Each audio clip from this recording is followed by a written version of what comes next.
Oke teman-teman, selanjutnya kita masuk ke materi keempat tentang metamorfosis pada serangga. Jadi menurut pengertian, serangga dalam perkembangannya mengalami proses metamorfosis. Jadi metamorfosis adalah perubahan bentuk serangga mulai dari telur sampai pada serangga dewasa. Perkembangan metamorfosis sangat dipengaruhi oleh berbagai faktor seperti media berkembang biak, suhu, kelembapan, dan kandungan nutrisi. Metamorfosis dibagi menjadi 4 golongan. Yang pertama, ametabola. Ametabola yaitu tidak adanya metamorfosis. Golongan serangga ini sejak menetas atau instar pertama bentuknya sudah menyerupai serangga dewasa atau tidak mengalami metamorfosis. Hanya ukurannya saja yang selalu bertambah besar. Serangga muda dan serangga dewasa hidup dalam habitat dengan jenis makanan yang sama. Contoh serangga yang tidak bermetamorfosis ini antara lain dari ordo Pisanura seperti kutu buku atau juga rengget, dan juga dari ordo Colembola misalnya ekor gunting. Golongan yang kedua yaitu Paurometabola. Paurometabola yaitu metamorfosis bertingkat. Serangga yang tergolong Paurometabola mengalami perubahan secara bertahap. Setiap pergantian kulit, ukuran tubuhnya bertambah besar. Bakal sayap tumbuh secara bertahap, makin lama makin besar dan akhirnya menyerupai sayap serangga dewasa. Serangga muda disebut juga dengan nama lain yaitu nimfa, dan serangga dewasa disebut imago. Baik nimfa maupun imago hidup dalam habitat yang sama dan juga dengan jenis makanan yang sama pula. Contoh serangga yang mengalami metamorfosis bertingkat ialah antara lain ordo Orthoptera seperti belalang, anjing tanah, jangkrik, dan juga kecoa.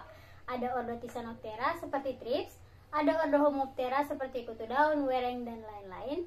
Dan juga yang terakhir ada dari ordo Hemiptera seperti kepik dan juga walang sangit. Golongan ketiga yaitu hemimetabola. Hemimetabola atau metamorfosis tidak lengkap. Nimfa serangga golongan ini mengalami beberapa modifikasi, seperti adanya insang trakea, tungkai untuk merangkak dan menggali, tubuh harus dapat berenang, alat mulut harus dapat mengambil makanan di dalam air, dan lain-lain. Habitat nimfa berbeda dengan habitat imago.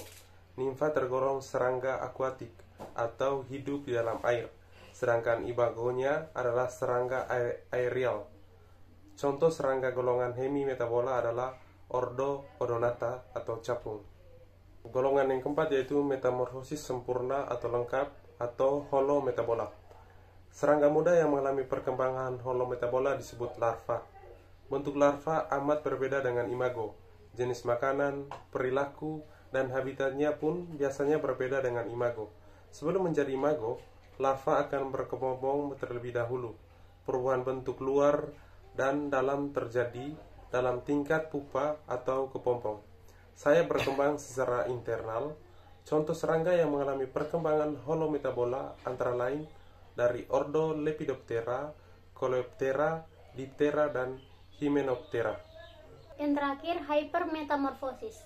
Perbedaan antara holometabola dan hypermetamorfosis terletak pada jumlah macam tipe larvanya. Nah, pada holometabola, selama stadium larva hanya mempunyai satu tipe saja. Misalnya Coleoptera, Lepidoptera, Diptera, dan juga Hymenoptera.